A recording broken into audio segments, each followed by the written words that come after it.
That pill you popped for your back pain last Tuesday, it might have just killed off a few thousand kidney cells, and your doctor has no idea. Most people think painkillers are harmless, they're over-the-counter, they're cheap, they're everywhere. Millions of people take ibuprofen, naproxen, or aspirin every single week, sometimes every single day, without a second thought. But kidney specialists see the damage firsthand. Patients walk in with failing kidneys, no family history of kidney disease, no diabetes, no unusual diet. The one thing many of them share: years of popping common anti-inflammatory painkillers like candy. Here's what makes this terrifying. Kidney damage from painkillers doesn't hurt. There's no warning.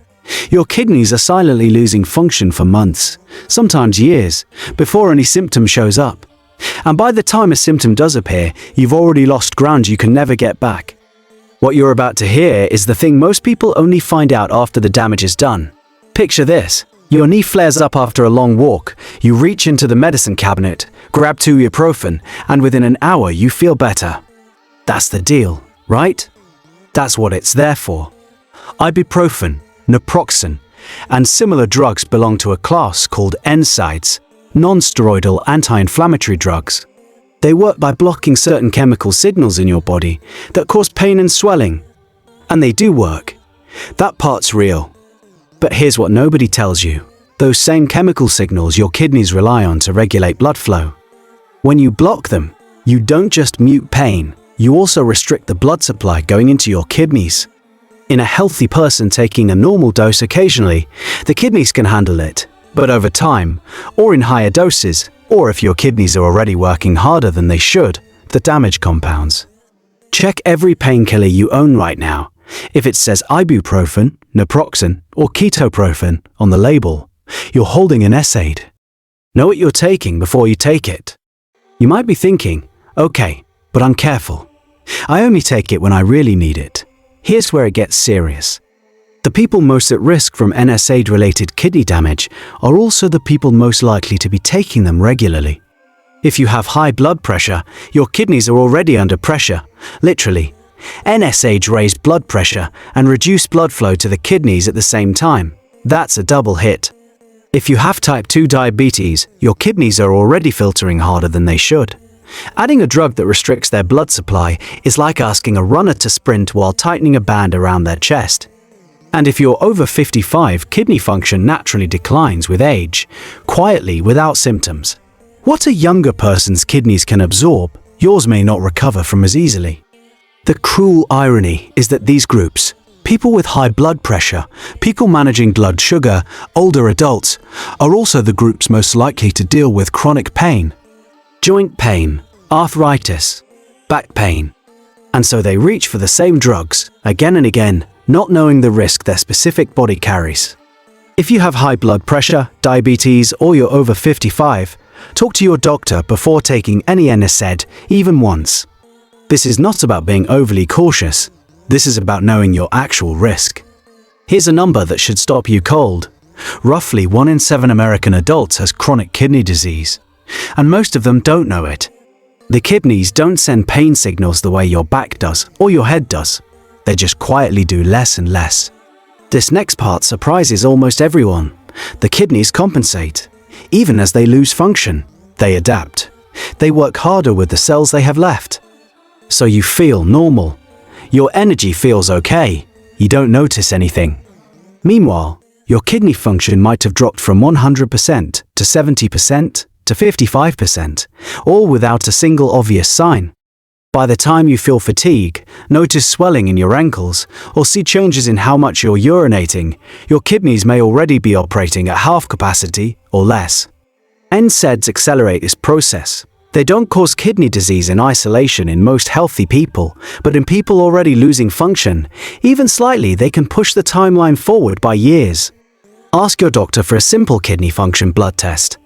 It's called a creatinine or GFR test. Most annual checkups don't include it automatically.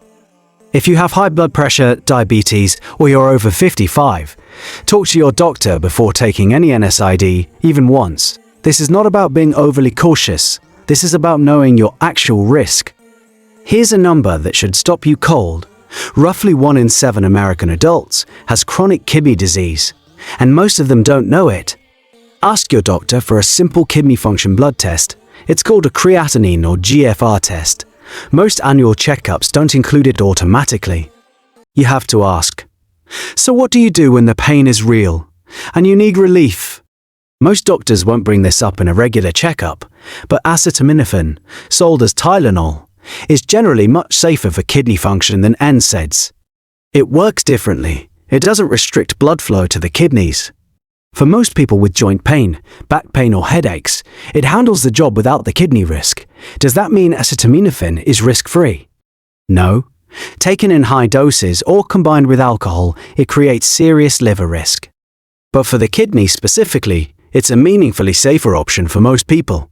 Beyond medication, there are other tools people don't use nearly enough. Heat therapy for muscle pain, cold packs for acute joint flares, gentle movement, not rest for lower back pain, which multiple large studies now support. Magnesium for tension headaches in people who are deficient. These aren't fringe alternatives. They're legitimate, evidence-supported options that most people simply skip because they're slower than a pill. Next time you reach for ibuprofen, pause for 2 minutes. Try heat, try movement, try acetaminophen first. Reserve NSAIDs for when you genuinely need them, and keep the dose low and the duration short. One pill for a headache isn't what kidney specialists lose sleep over. It's the pattern. Stop and think about this for a second. Stop and think about this for a second. How many times a week do you actually take a painkiller? Most people undercount. There's the headache on Monday, the stiff back on Wednesday, the knee pain after gardening on Saturday. That's 3 separate events, each feeling isolated, but your kidneys experience it as cumulative chemical restriction, week after week, month after month. Chronic NSAID use is now one of the leading causes of a condition called analgesic nephropathy, kidney damage caused directly by pain medication overuse. It was once considered rare. It isn't anymore. And here's the part that changes everything. Manufacturers design these drugs for short-term, occasional use. The label says, do not use for more than 10 days for pain. Almost nobody reads that line. Almost nobody counts. Keep a simple note in your phone for 1 month. Every time you take any painkiller, log it. Most people are genuinely shocked when they see the number at the end of the month. So here's where things stand. NSAIDs are legitimate medications, but they carry a real kidney risk that almost nobody talks about. The risk is higher if you have high blood pressure, diabetes, or declining kidney function from age. Your kidneys won't warn you. The damage accumulates silently, and the habits that cause it feel completely normal because they're just not safe for your specific biology. Get your kidney function tested, track how often you're actually taking painkillers, and know your alternatives before you need them. Here's the truth about your kidneys. You have 2 of them, and you only need 1 to survive. But that's not a safety net. That's a one-time emergency reserve. Once the damage crosses a certain line, the conversation changes completely. It's no longer about prevention. It's about managing a condition you'll carry for the rest of your life. The people who develop serious kidney disease don't usually point to one catastrophic decision. They point to years of small, ordinary choices that seemed harmless at the time. A pill here, a pill there. Nothing dramatic, just routine. You are not powerless here. You just needed the information you were never given. The most expensive medical care in the world can't rebuild a kidney, but a single conversation with your doctor, 1 blood test, and a change in a habit you didn't even know was risky. That can protect the kidney function you still have for decades. If this hit differently than you expected, share it with someone who takes painkillers regularly. They probably don't know this either.